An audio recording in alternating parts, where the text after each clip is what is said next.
Pues muy buenos días, ¿cómo están? Qué bueno.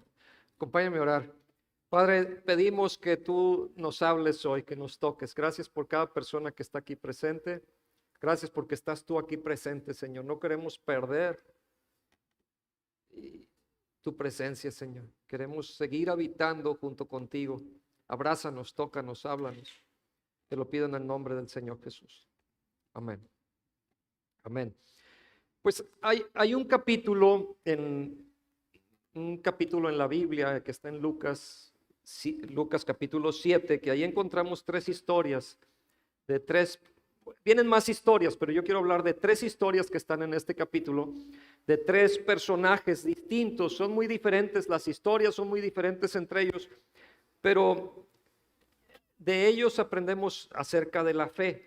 Así es que es el tema de que voy a hablarles hoy sobre este tema de la fe. Vamos a aprender sobre la fe.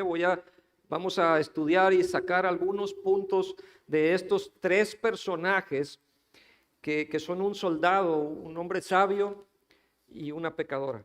Y cuando yo platicaba con Betty, como que está raro qué título puedo ponerle yo a este mensaje, y yo me acordaba de las crónicas de Narnia, y hay un libro que se llama El león, la bruja y el ropero, y hay otra versión que se llama El león, la bruja y el armario.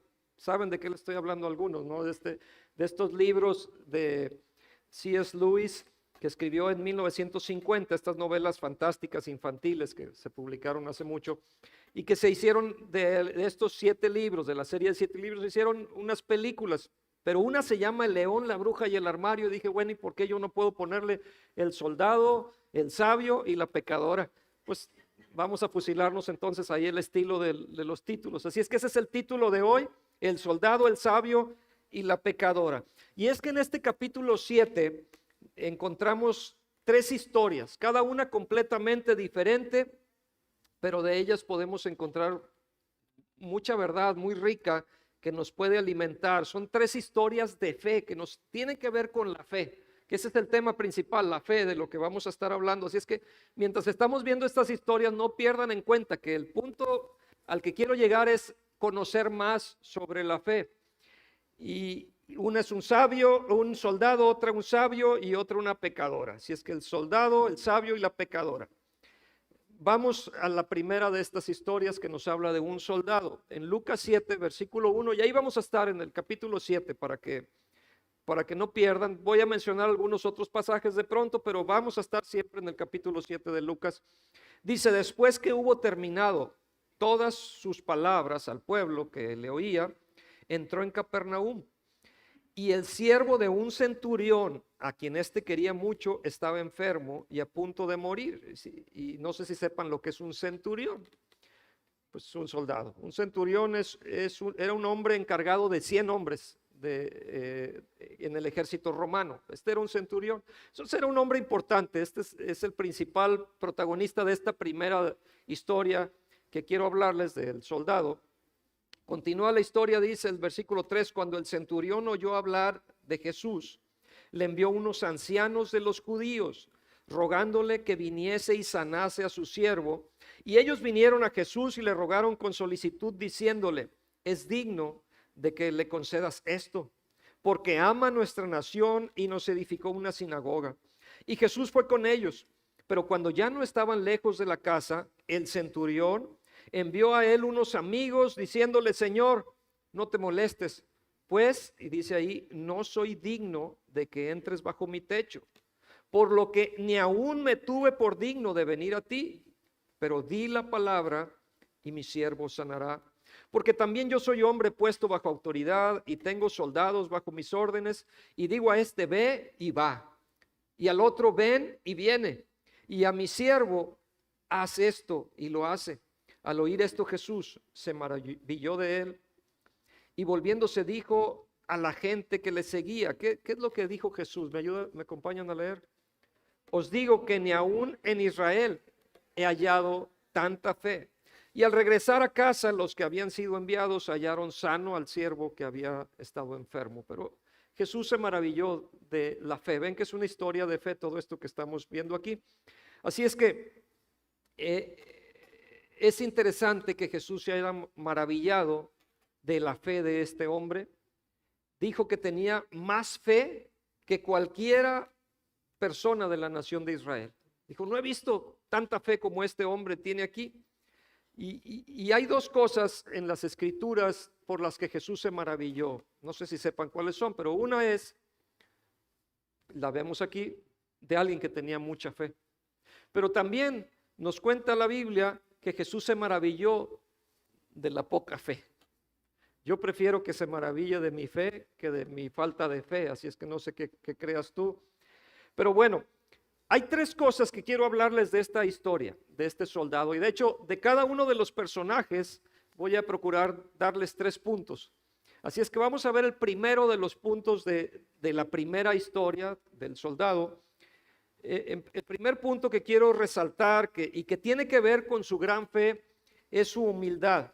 Él era una persona humilde, y al decir humilde no me refiero de bajos recursos, porque nosotros decimos, es que esta es tu humilde casa, y nosotros en México, nuestra cultura nos ha enseñado como que la humildad es pobreza, y no tiene nada que ver con eso. La humildad es lo contrario a la altivez. Puede haber un altivo rico o un altivo pobre, puede haber un humilde rico o un humilde pobre. Son dos cosas distintas. Pero aquí yo estoy hablando de lo contrario a la altivez, al orgullo. Él era humilde. La humildad es esencial para recibir de Dios. Si tú quieres recibir algo de Dios, no puedes venir con orgullo delante de Él. No vienes y le dices, Señor, pues como si tú fueras mayor que Él, me tienes que servir, me tienes que dar. ¿Sabes qué va a pasar con esto? Te va a mandar por un tubo. No necesariamente te va a hacer tus berrinches o caprichos o lo que tú quieras o le exijas. No, tenemos que venir con humildad, reconociendo tú eres Dios y yo soy el necesitado. Yo vengo delante de ti buscando, clamando a ti. Y esa es la forma que nos debemos de acercar a Dios si es que queremos recibir algo de Él. En Santiago 4:6 nos dice, pero Él da, vean, Dios es un Dios dador. Él da mayor gracia. Por esto dice, Dios resiste a los soberbios, pero da gracia a los humildes. Entonces, si quieres recibir de Dios, quieres que Dios te dé, ven con humildad. ¿Quieres ser repelido? Ven con orgullo delante de Él. Entonces, vemos en este centurión, en este soldado, que tenía una cierta jerarquía, porque era un centurión, tenía gente bajo su mando, pero él con humildad vino y se acercó, porque Dios da gracia a los humildes. Y luego en el versículo 4, donde estábamos en Lucas 7, nos dice que los ancianos judíos se acercaron a Jesús y le llevan un reporte y le dice, es que Él se lo merece, Él lo vale. Él nos ayudó con el templo, Él nos ayudó a reconstruir la sinagoga. Él ama a nuestra nación, o sea, ellos intercediendo, dando un buen reporte de este hombre. Seguramente sí, así lo era, así lo veía la gente, era un buen hombre. Pero sin embargo, vemos que este Jesús en dos formas se autodescribe y dice, no, yo no lo valgo, yo no lo valgo. Tan es así que dice, no me considero digno de acercarme a ti. Y por eso envió a los judíos, eso lo vemos ahí en el versículo 7.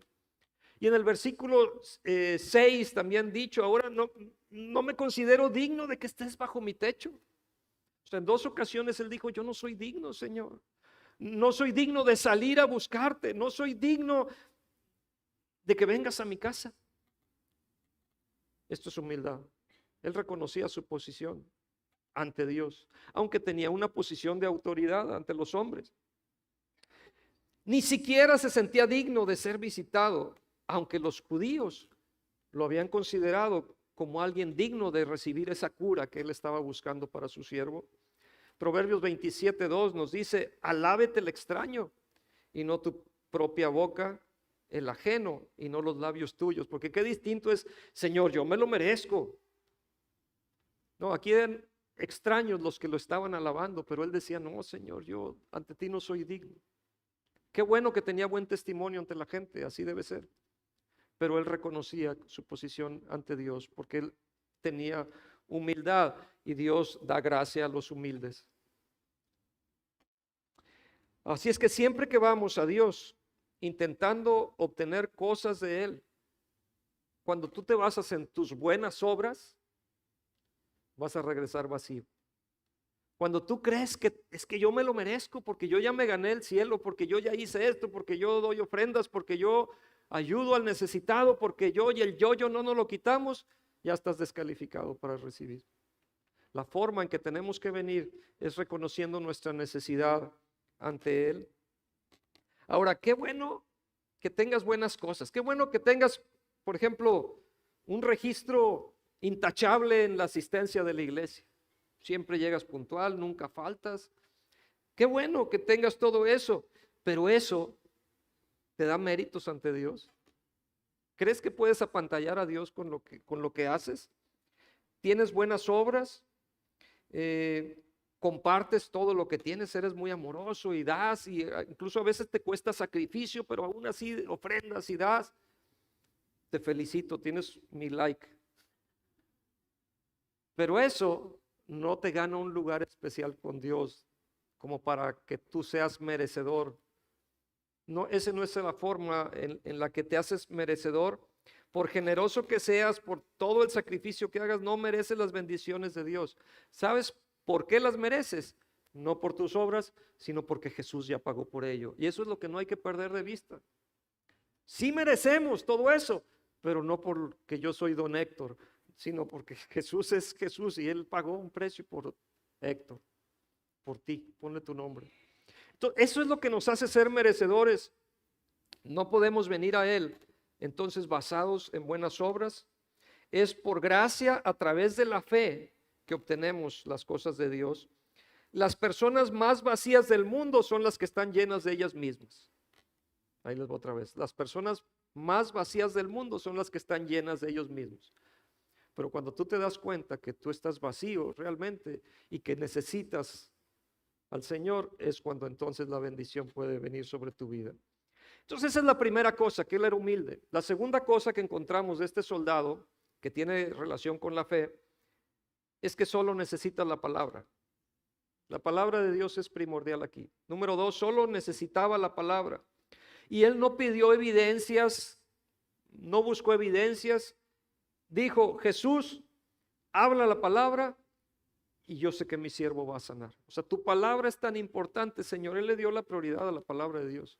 Tan solo con que tú digas la palabra, mi siervo va a sanar. Di la palabra. Le dio la importancia a la palabra. Si tú eres un hombre de fe, tú le das importancia a la palabra, porque la fe viene por el oír la palabra de Dios. Es como creemos, como crece nuestra fe. Ahora, él dijo eso cuando él dijo, Jesús, habla la palabra y mi siervo será sanado. ¿Cuándo fue cuando dijo eso?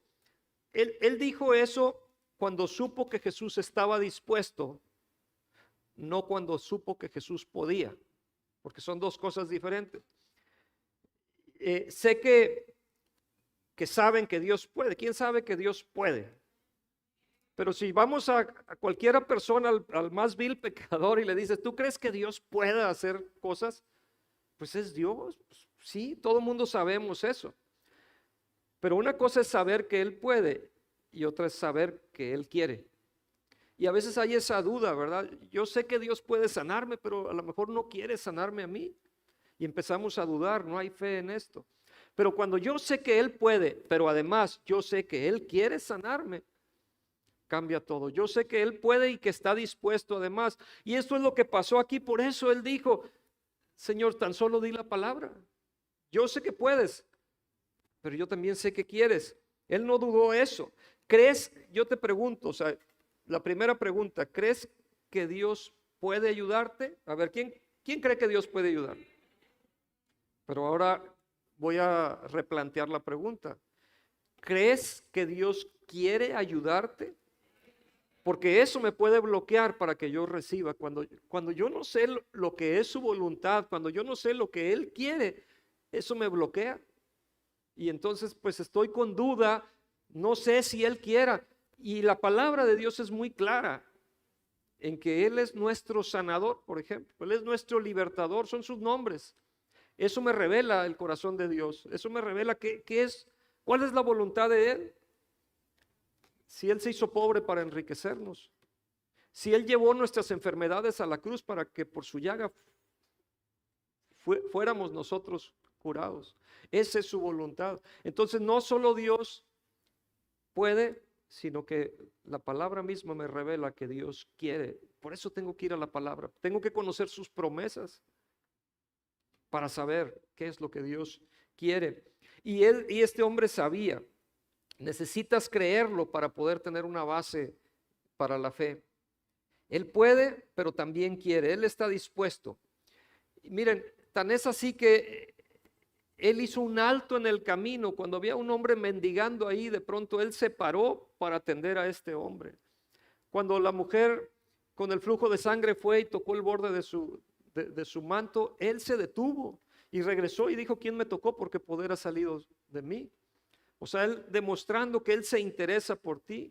Él hizo un cambio en su ruta cuando iba de Judea y que tuvo que pasar por Samaria, que iba de Judea a Galilea y tuvo que pasar por Samaria cuando no pasaban por ahí porque los judíos y samaritanos no se llevaban entre sí. Entonces lo que hacían, aunque era una ruta directa en el camino, ellos cruzaban el río Jordán, se iban por el otro lado del río y luego volvían a cruzar el Jordán para no pasar por Samaria, porque estaban peleados con los samaritanos, porque ellos consideraban, los judíos, que los samaritanos se habían mezclado y tenían otros dioses y era una raza mixta, no era pura como ellos con orgullo se sentían.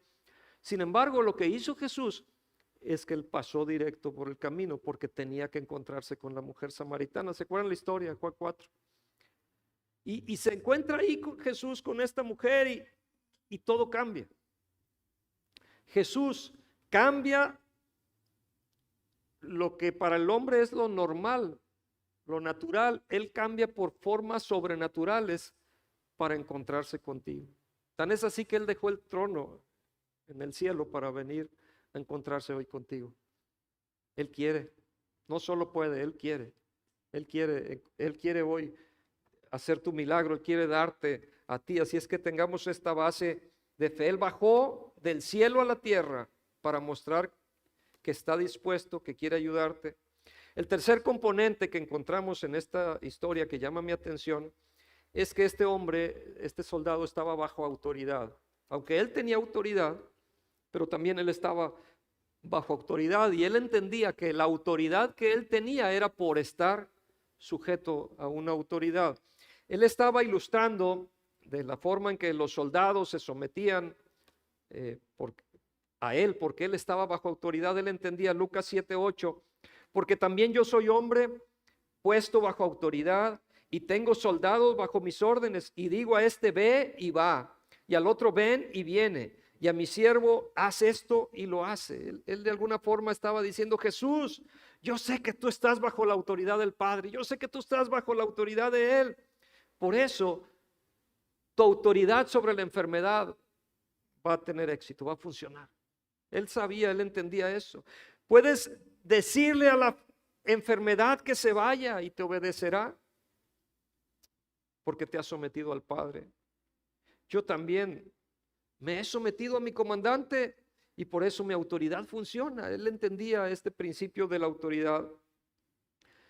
Y aunque el centurión estaba haciendo una simple ilustración con esto de la autoridad y de los soldados y del siervo, yo creo que es parte importante de la ecuación. Tanto la humildad como la sumisión tienen mucho que ver para que tengamos una fe que funcione. Son parte de la ecuación, van de la mano. Que digas: no son cosas distintas. Bueno, ¿y por qué está aquí mezclado en esta historia?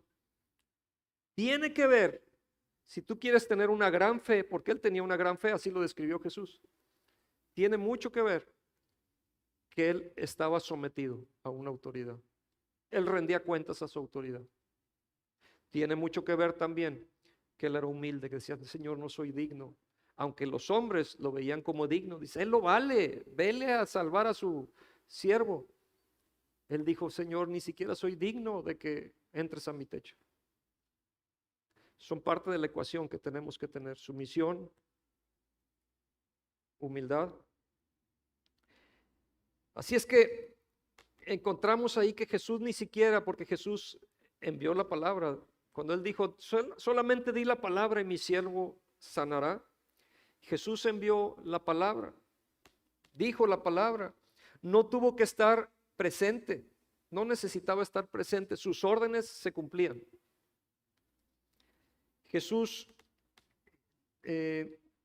así como él decía, di a este siervo y va, y él se encarga de hacer lo que tenía que hacer, Jesús también, al decir la palabra, se cumplía y no tuvo que estar presente junto al siervo para que fuera sanado, y cuando llegaron se dieron cuenta que había sido sanado, y justo cuando Jesús había enviado la palabra. Y fue cuando Jesús se maravilla, dice, no había visto tanta fe en toda la nación. Y lo sorprendente aquí, algo que me sorprende es que este hombre era un gentil, es decir, no era un judío, no era alguien que conocía del amor de Dios. Sin embargo, él tuvo una grande fe. Y la semilla de la fe tiene un tiempo de crecimiento difícil cuando hay un corazón rebelde. Por eso tiene mucho que ver esto con la sumisión. Si tú plantas una semilla de fe en un corazón rebelde, va a batallar para crecer. No va a crecer fácilmente. Incluso si hay una fe genuina que eche raíces, el veneno de la rebelión va a ahogar la mayoría de los frutos antes de que maduren. Por eso es importante que entendamos este principio de la sumisión que tiene que ver con la fe para poder recibir resultados. Y encontramos varios ejemplos en la Biblia. Por ejemplo, Santiago 4:7, vemos este mismo principio donde dice, someteos pues a Dios y resistir al diablo y él huirá de vosotros.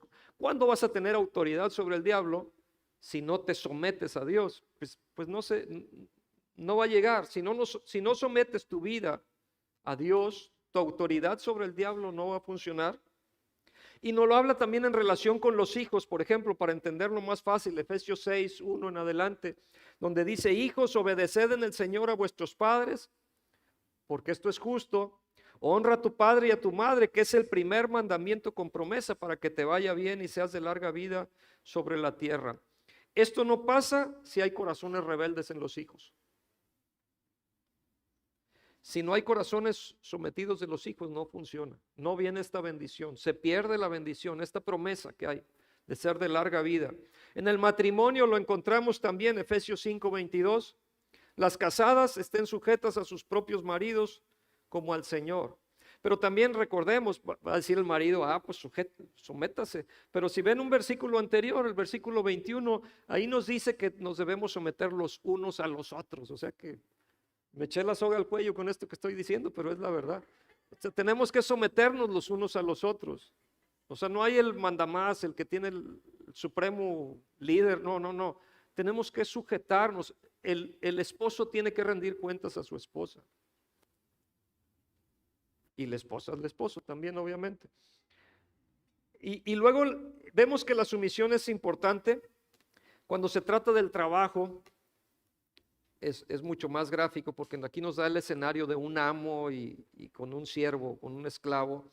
Efesios 6:5, siervos, obedeced a vuestros amos terrenales con temor y temblor, con sencillez de vuestro corazón como a Cristo, no sirviendo al ojo como los que quieren agradar a los hombres, sino como siervos de Cristo, de corazón haciendo la voluntad de Dios, sirviendo de buena voluntad como al Señor y no a los hombres, sabiendo que el bien que cada uno hiciere, éste recibirá del Señor, sea siervo, sea libre. Y esto es incluso si la persona para que trabajas es injusta. O sea, se aplica aquí también. Aún y que la persona que está sobre tu autoridad es injusta, tienes que tener un corazón sumiso y no rebelde. Y bueno, esto habla sobre someterse a la autoridad de liderazgo en la iglesia también. En la iglesia hay líderes. Y la cosa es que hay personas que donde quiera que anden tienen problemas con la autoridad. No conocen este tipo de personas. A lo mejor lo vieron hoy en el espejo cuando se estaba peinando. Hay personas que batallan con la autoridad, que es que eso no es justo. Me acuerdo una vez me decían algunos de mis hijos, es que no es justo te voy a decir lo que es justo. Le dije, "Ay, honra a tu padre y a tu madre, porque eso es justo". Entonces, a veces nos queremos rebelar, nos duele. Sin embargo, tú haz tu parte. Si la parte de la autoridad no está cumpliendo su función, tú haz la tuya. Deja que el otro va a tener que rendir cuentas a una autoridad mayor, superior.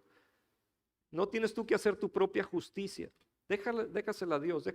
Apela a una autoridad mayor, que es la de Dios. Y hay gente, siempre hay gente que está a nuestro alrededor que intentan minar la autoridad, siempre están cuestionando todo, o sea, están luchando contra la autoridad y no les gusta lo que en el trabajo, no les gusta lo que el jefe dice, lo que la empresa hace, y siembran semillas de discordia y son especialistas, son sembradores de discordia, semillas de división en el trabajo, y empiezan a hacer ahí los equipos y que los verdes contra los rojos y que no sé, empieza toda la grilla y la polilla.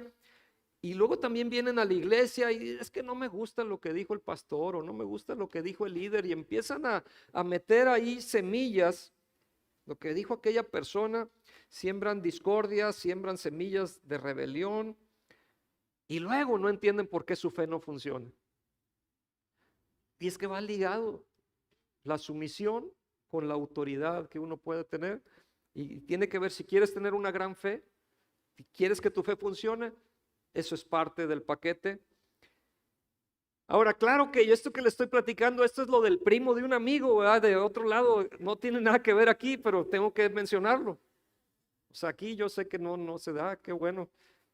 Pero, bueno, la siguiente persona es el sabio, y a propósito escogí este nombre. O sea, el primero fue el soldado, pero luego un sabio, y el sabio es Juan el Bautista. Es el que está ahí. Él es un profeta, es alguien que hablaba de parte de Dios, el oráculo de Dios.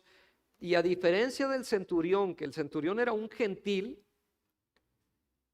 que tenía una gran fe en Dios, Juan el sabio en este momento de la historia tiene una crisis de fe.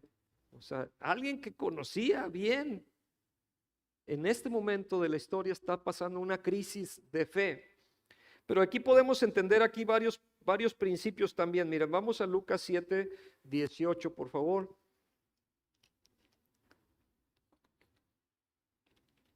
Lucas 7, 18. Los discípulos de Juan le dieron las nuevas de todas estas cosas y llamó Juan a 2 de sus discípulos y los envió a Jesús para preguntarle: ¿eres tú el que había de venir o esperamos a otro? O sea, él estaba dudando, bueno, ¿sí será o no será? Cuando pues, dice el versículo 20, cuando pues los hombres vinieron a él, dijeron: Juan el Bautista nos ha enviado a ti para preguntarte: ¿eres tú el que había de venir o esperamos a otro? Ahora, en este momento, para entender un poquito el contexto, Juan está en prisión, en la prisión de Herodes. Había sido apresado, pero un poco antes había estado en el río Jordán, justo cuando los cielos se abrieron y él personalmente escuchó una voz de Dios que decía, hablando de Jesús: este es mi Hijo amado, en quien tengo complacencia. Él había escuchado estas palabras, esta voz del cielo, cuando Jesús había ido a ser bautizado. Juan había hablado con Dios sobre Jesús. Dios le había dicho: Juan, sobre el que veas el Espíritu Santo descender y permanecer sobre él, es él quien bautizará con el Espíritu Santo. Juan públicamente testificó que Jesús era el Hijo de Dios. O sea, tenía mucha información que el centurión no tenía. Juan había dicho: yo debo menguar para que él crezca, cuando vio a Jesús, porque sabía quién era Jesús. Es más, él tenía órdenes directas del cielo de seguirlo, de que debía de seguir. Pero ahora, en la oscuridad de la prisión, empieza a dudar y su fe empieza a menguar, él empieza a cuestionarse. Ahora, la diferencia, hay un contraste tan grande entre estas dos historias, porque Por un lado, el centurión era un gentil, era alguien que no sabía de las escrituras, que no sabía nada. Sin embargo, cuando escuchó hablar de Jesús, como él era humilde, como él estaba sujeto a autoridad, él sabía la importancia de la autoridad. Pero por otro lado, encontramos a Juan, que a diferencia de el centurión, que no tenía nada de experiencia, Juan sí había experimentado, él tenía conocimiento, él tenía toda la evidencia que necesitaba.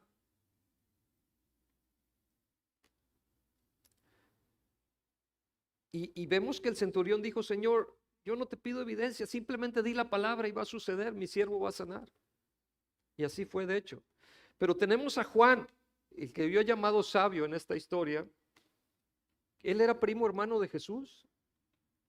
Él fue visitado por Dios, le habló Dios.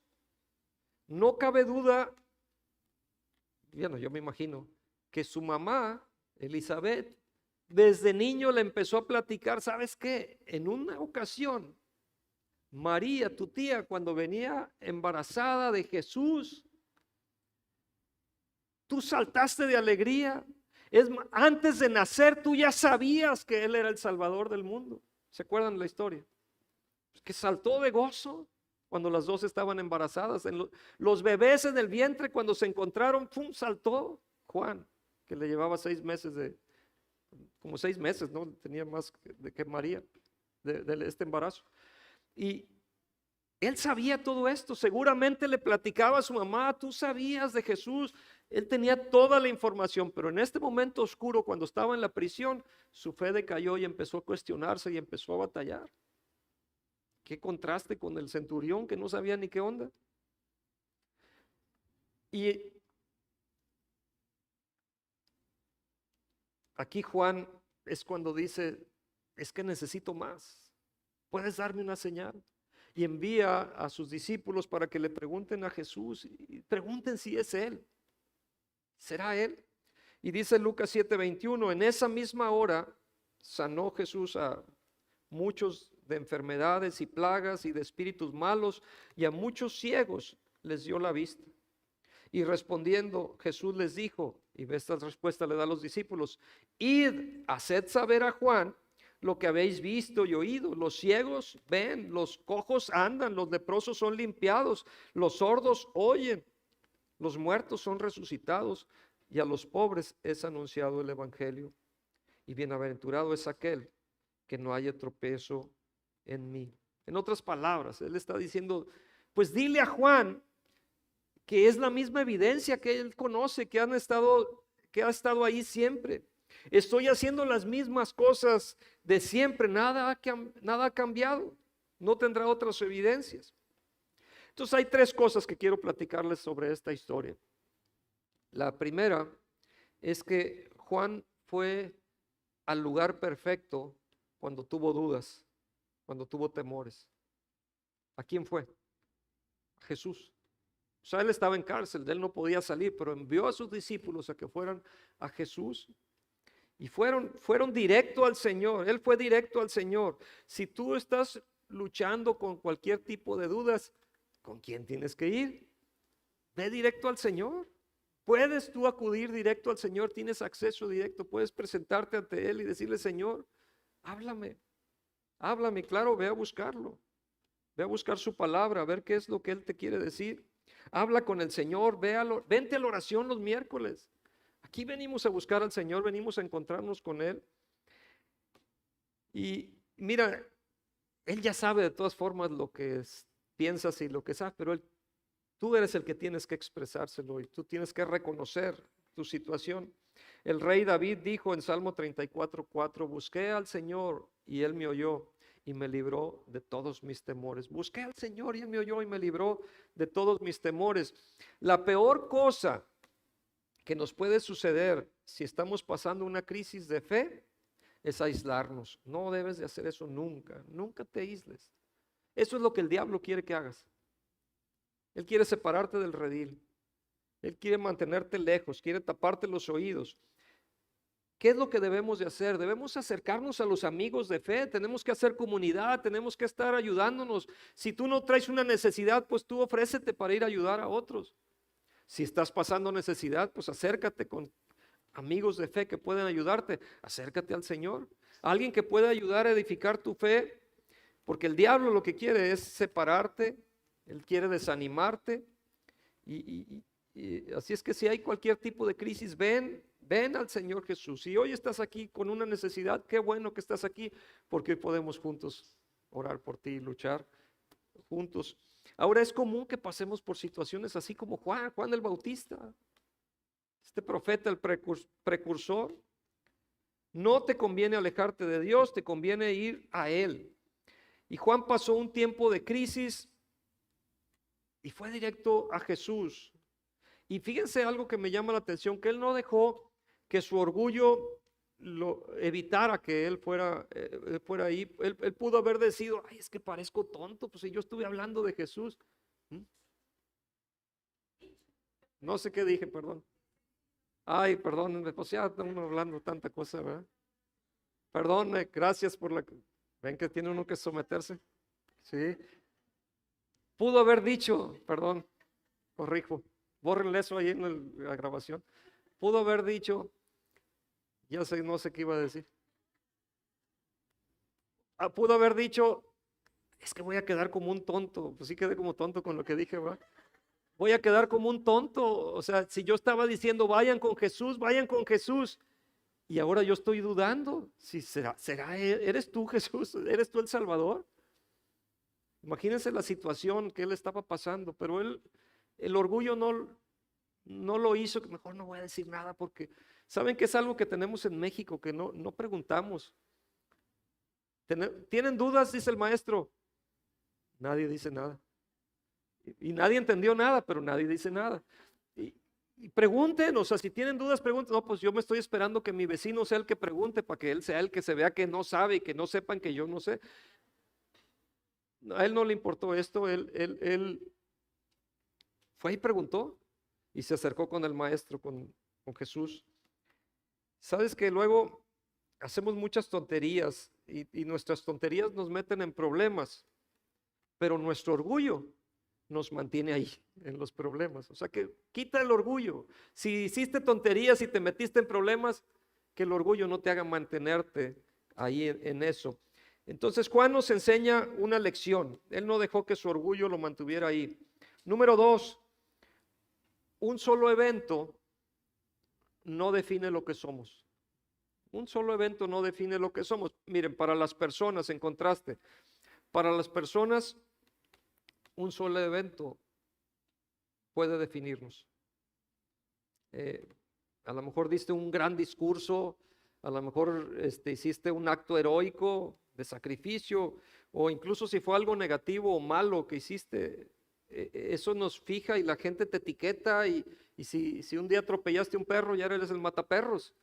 Y fue una situación que pasó y no es que andes mate y mate perros, pero la gente ante la gente, un solo evento ya te define.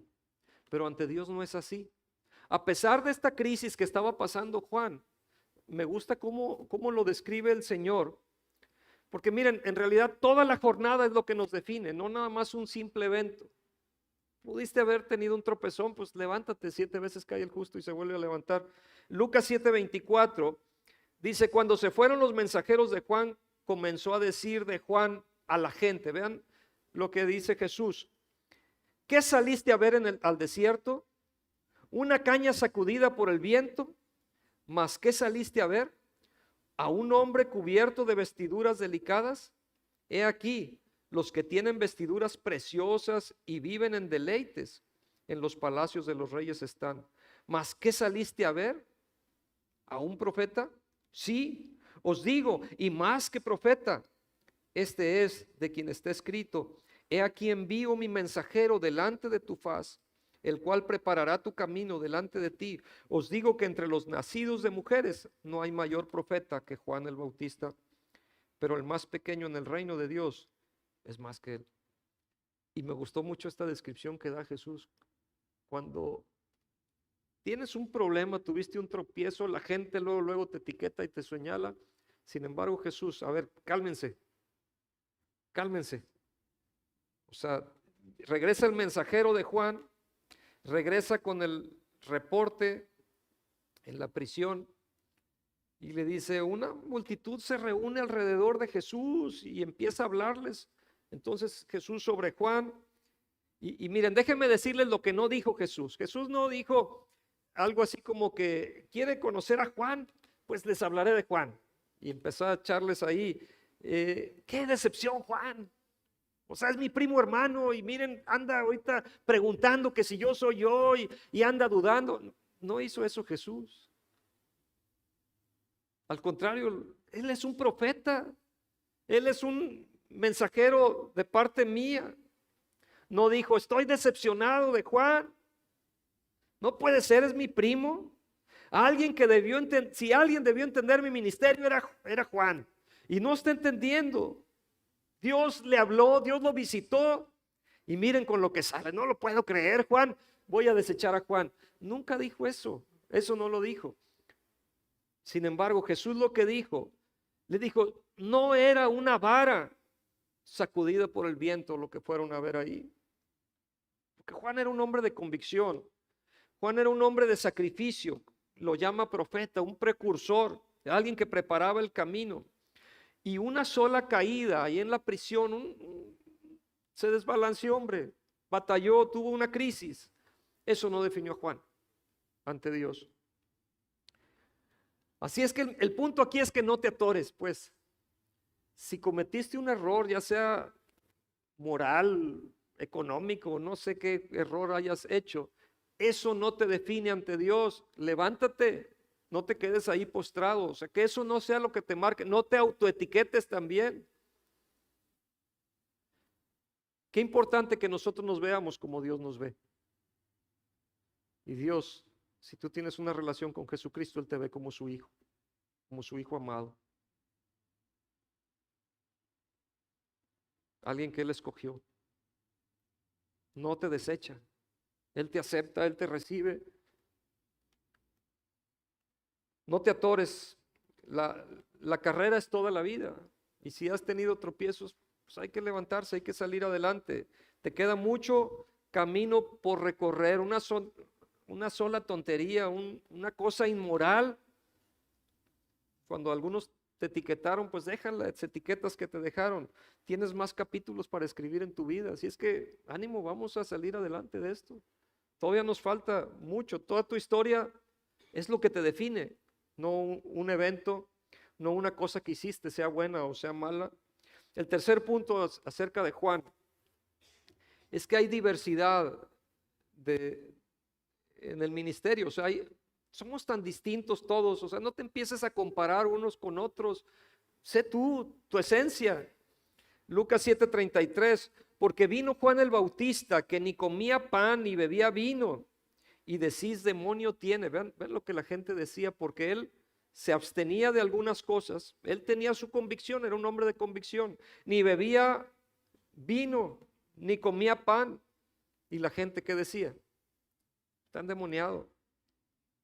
Pero luego dice el 34, vino el Hijo del Hombre, que come y bebe, y decís, este es un hombre comilón y bebedor de vino, amigo de publicanos y de pecadores, mas la sabiduría es justificada por todos sus hijos.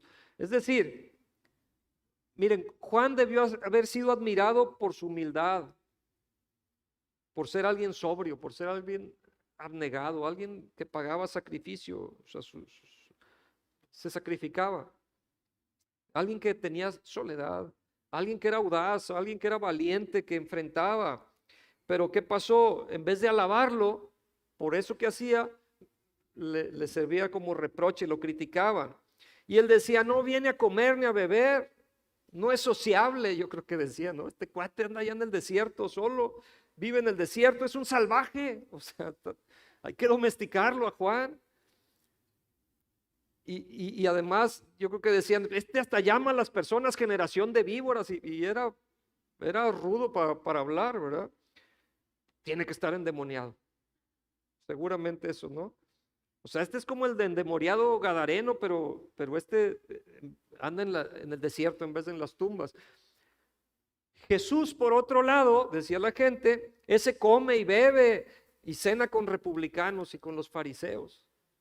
Y entonces, las mismas personas que criticaban a Juan por no comer y beber, son los mismos que criticaban a Jesús por comer y beber. O sea, ¿quién te da gusto, mano? Son las mismas personas.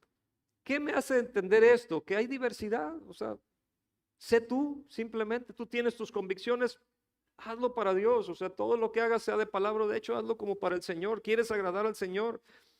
Las mismas personas que decían, ese Jesús come mucho, bebe mucho vino, deberían ver a la gente con la que se junta Jesús. O sea, no tiene moral, es gente corrupta. Son las mismas personas que criticaron a ambos.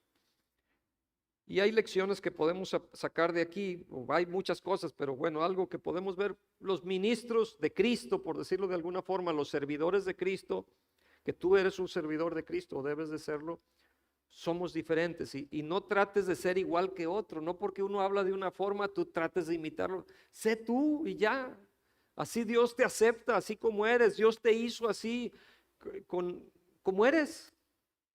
Hay hombres que quieren ser mujeres y mujeres que quieren ser hombres, pues si eres hombre, ya, así te hizo Dios, si eres mujer, así te hizo Dios, gracias a Dios por la feminidad, por la masculinidad. Si tú hablas quedito, esa es tu esencia, habla quedito. Si tú eres gritón, pues bájale tantito, pero así eres tú. O sea, digo, modérale también, no te aloques. Diga, así me hizo Dios y ya les voy a gritar a todos. No, tampoco.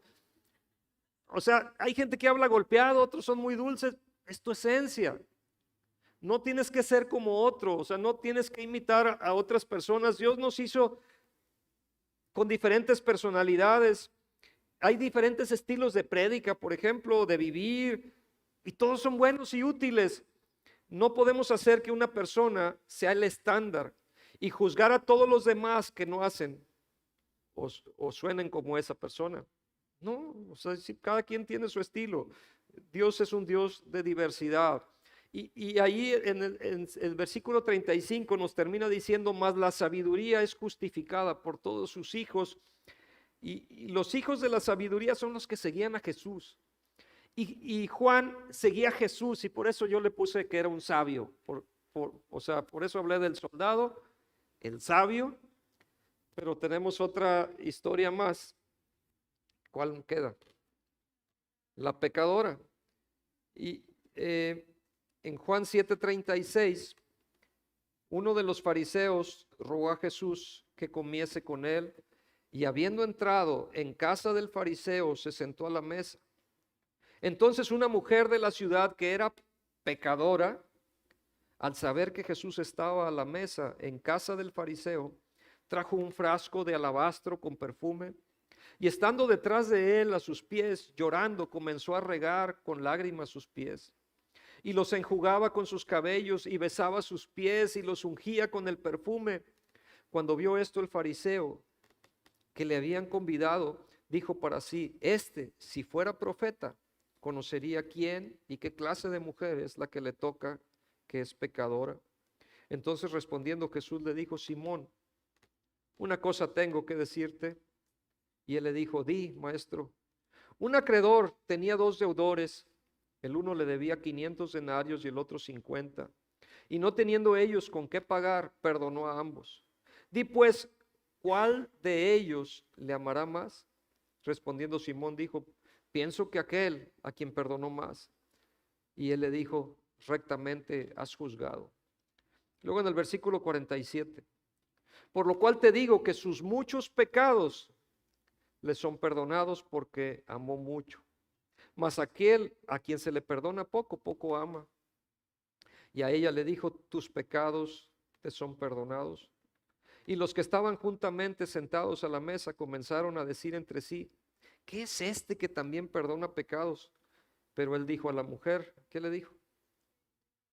Tu fe te ha salvado, ve en pasos, que era una mujer de fe también. Vimos que el centurión era un hombre de gran fe. Vimos que el hombre sabio, Juan el Bautista, tuvo una crisis de fe, pero fue a Jesús.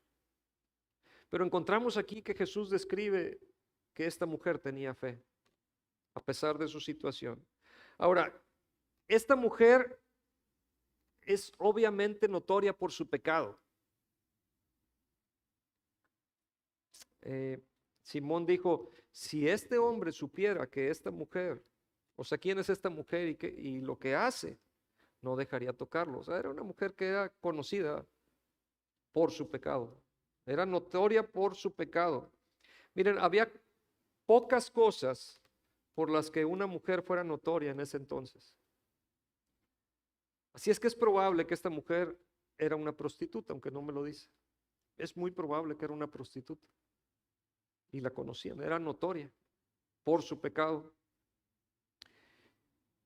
Pero ¿qué lecciones enseñó esta mujer de fe? La primera, les voy a dar tres también. La primera, la fe se expresa a través de la acción. Ella pudo creer, oyó sobre Jesús y supo que él tenía lo que ella necesitaba.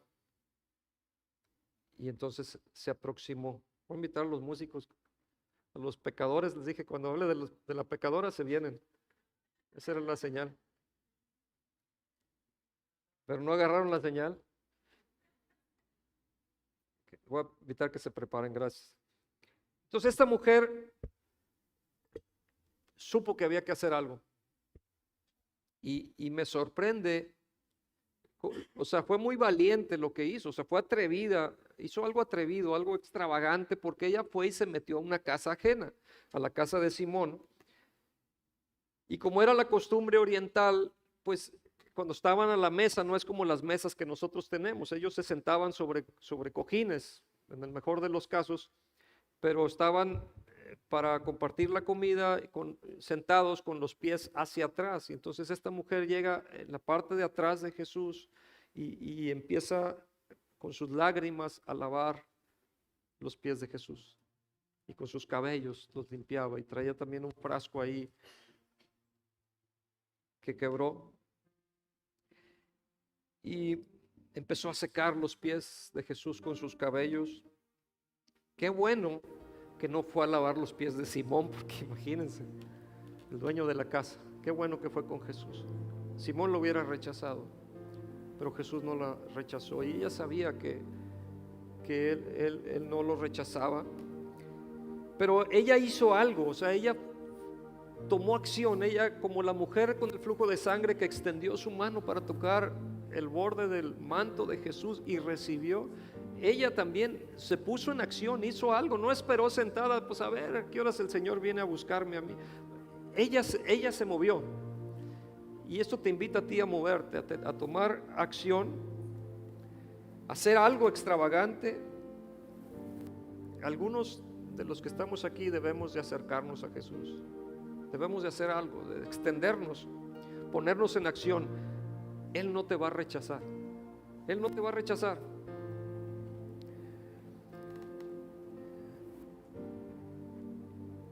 No importa lo que hayas hecho o lo que hayas dejado de hacer, Él te ama, no te rechaza.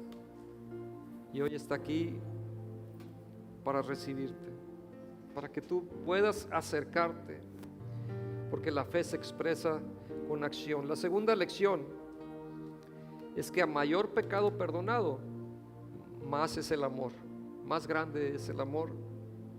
Jesús cuenta una pequeña historia aquí. Dentro de toda esta historia Jesús platica esta pequeña parábola y le dice: Simón, una persona debía 500 denarios, pero había otro que debía 50 denarios, es decir, uno debía 1 año y medio de salario y otro debía 1 mes y medio. Sin embargo, las dos deudas eran impagables, no tenían para pagarlos, no podían pagarlos, pero al que le debían se los perdonó sus deudas, a los dos. Y entonces le pregunta: bueno, ¿a quién crees tú que ama más? O sea, ¿quién amó más? Y contesta Simón, pues al que le perdonaron más. Dice, sí, efectivamente, tienes razón. Al que perdona mucho, ama mucho. Al que se le perdona mucho, ama mucho.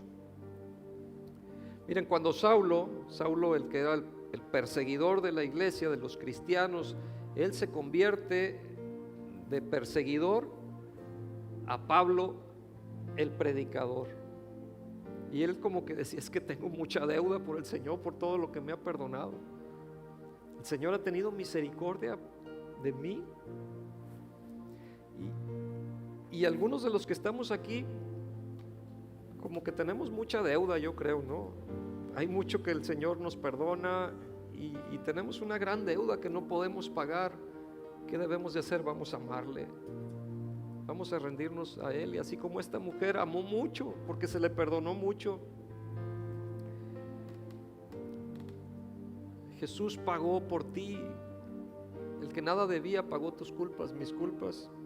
Y la tercera y última cosa que encontramos en esta historia de la mujer es que solo la fe puede salvarte y darte paz con Dios.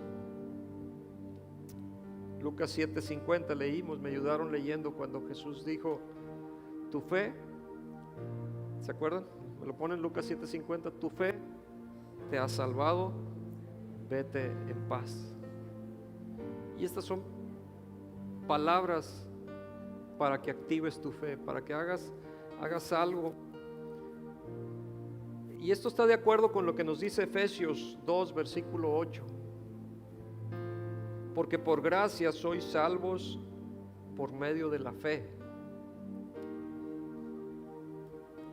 Y esto no de vosotros, pues es don de Dios, no por obras, para que nadie se gloríe. Miren, a lo mejor tú te niegas a ti mismo, eres generoso, y aún y que sea un sacrificio que hagas en favor de la gente o de la obra de Cristo, eso no te va a comprar la paz con Dios.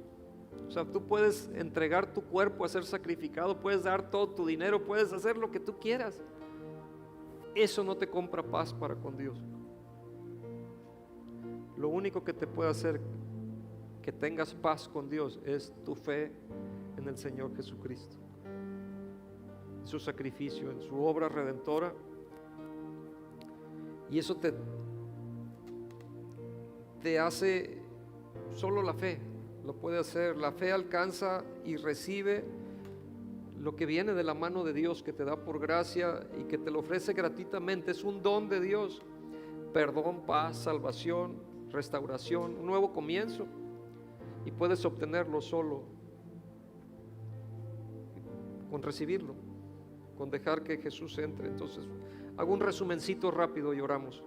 El soldado les dije tres cosas. En primer lugar era su humildad.